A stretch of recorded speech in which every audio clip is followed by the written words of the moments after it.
I was lucky. I found what I loved to do early in life. Woz and I started Apple in my parents' garage when I was 20. We worked hard, and in 10 years, Apple had grown from just the two of us in a garage into a $2 billion company with over 4,000 employees. We just released our finest creation, the Macintosh, a year earlier, and I just turned 30. And then I got fired.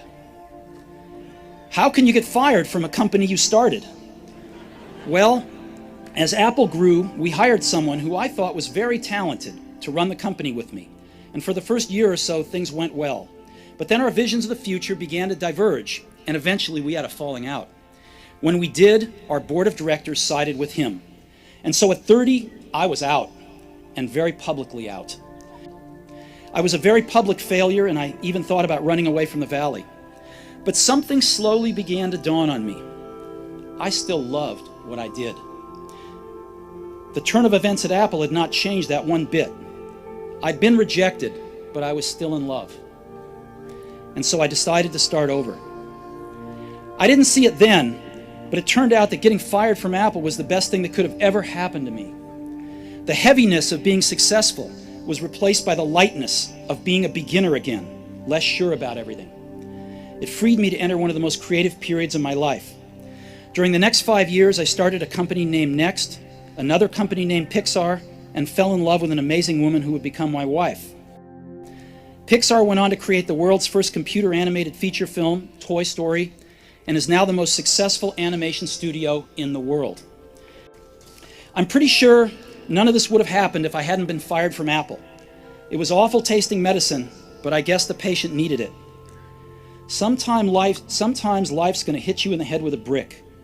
Don't lose faith. I'm convinced that the only thing that kept me going was that I loved what I did. You've got to find what you love, and that is as true for work as it is for your lovers. Your work is going to fill a large part of your life, and the only way to be truly satisfied is to do what you believe is great work. And the only way to do great work is to love what you do. If you haven't found it yet, keep looking and don't settle. People say you have to have a lot of passion for what you're doing, and it's totally because if you don't, any person would give up. It's really hard, and you have to do it over a sustained period of time. So if you don't love it, if you're not having fun doing it and you don't really love it, you're going to give up. And that's what happens to most people, actually. If you really look at the ones that ended up being successful, unquote, in the eyes of society and the ones that didn't, oftentimes it's the ones that are successful loved what they did so they could persevere when it got really tough.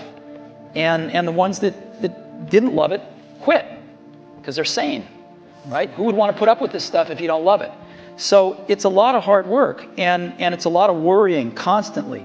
And if you don't love it, you're going to fail. So you got to love it. You got to have passion. And I think that's the high order bit. The second thing is you've got to be a really good talent scout, because no matter how smart you are, you need a team of great people, and you've got to figure out how to size people up fairly quickly, make decisions without knowing people too well, and hire them, and see how you do, and refine your intuition, and be able to help build an organization that can eventually just build itself, because you need great people around you. I dropped out of Reed College after the first 6 months, but then stayed around as a drop-in for another 18 months or so before I really quit. So why'd I drop out? It started before I was born.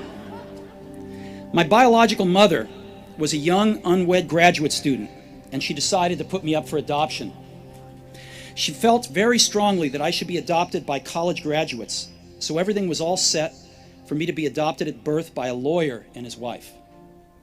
Except that when I popped out, they decided at the last minute that they really wanted a girl. So my parents, who were on a waiting list, got a call in the middle of the night asking, "We've got an unexpected baby boy. Do you want him?" They said, "Of course." My biological mother found out later that my mother had never graduated from college and that my father had never graduated from high school. She refused to sign the final adoption papers. She only relented a few months later when my parents promised that I would go to college. This was the start in my life. And 17 years later, I did go to college. But I naively chose a college that was almost as expensive as Stanford. And all of my working class parents' savings were being spent on my college tuition. After 6 months, I couldn't see the value in it. I had no idea what I wanted to do with my life, and no idea how college was going to help me figure it out. And here I was, spending all of the money my parents had saved their entire life. So I decided to drop out and trust that it would all work out okay. It was pretty scary at the time, but looking back, it was one of the best decisions I ever made. The minute I dropped out, I could stop taking the required classes that didn't interest me and begin dropping in on the ones that looked far more interesting. It wasn't all romantic. I didn't have a dorm room, so I slept on the floor in friends' rooms. I returned Coke bottles for the 5-cent deposits to buy food with. And I would walk the 7 miles across town every Sunday night to get one good meal a week at the Hare Krishna temple. I loved it. If I had never dropped out, I would have never dropped in on that calligraphy class, and personal computers might not have the wonderful typography that they do. Of course, it was impossible to connect the dots looking forward when I was in college, but it was very, very clear looking backwards 10 years later. Again, you can't connect the dots looking forward. You can only connect them looking backwards. So you have to trust that the dots will somehow connect in your future. You have to trust in something, your gut, destiny, life, karma, whatever. Because believing that the dots will connect down the road will give you the confidence to follow your heart even when it leads you off the well-worn path, and that will make all the difference. When I was 17, I read a quote that went something like, "If you live each day as if it was your last, someday you'll most certainly be right." It made an impression on me, and since then, for the past 33 years, I've looked in the mirror every morning and asked myself, if today were the last day of my life, would I want to do what I am about to do today? And whenever the answer has been no for too many days in a row, I know I need to change something. Remembering that I'll be dead soon is the most important tool I've ever encountered to help me make the big choices in life. Because almost everything, all external expectations, all pride, all fear of embarrassment or failure, these things just fall away in the face of death, leaving only what is truly important. Remembering that you are going to die is the best way I know to avoid the trap of thinking you have something to lose. You are already naked. There is no reason not to follow your heart. No one wants to die. Even people who want to go to heaven don't want to die to get there. And yet, death is the destination we all share. No one has ever escaped it. And that is as it should be, because death is very likely the single best invention of life. It's life's change agent. It clears out the old to make way for the new. Right now, the new is you. But someday, not too long from now, you will gradually become the old and be cleared away.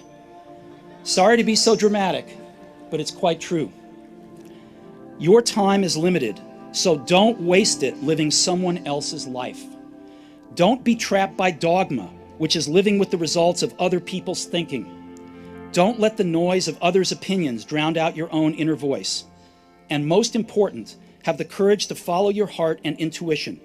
They somehow already know what you truly want to become. Everything else is secondary.